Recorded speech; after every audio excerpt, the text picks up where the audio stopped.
Aí, parceiro, escuta só, meu carro tá tão louco, tá saindo em altidão. Eu equipei ele todinho, vai só pra você ver. Rebaixei e joguei no chão.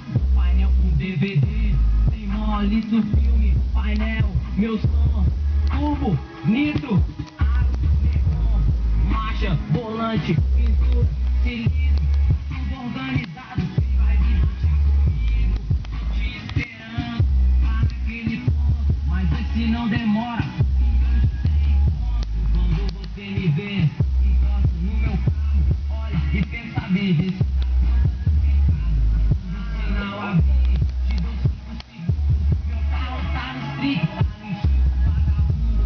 Nem vai demorar pra me te pegar, vê se cê consegue, não adianta me fechar. Sou piloto de fuga, já te avisei.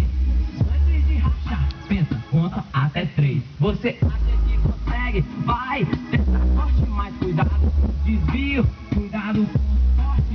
Então tô te esperando lá naquele ponto, vê se não demora, porque hoje tem encontro. Quando acabar o encontro vai rolar um churrascão. Vai ser lá na 1112, lá na casa do gordão. Mas sem bebida alcoólica, só refrigerante. Piloto de verdade, sem bebida no volante.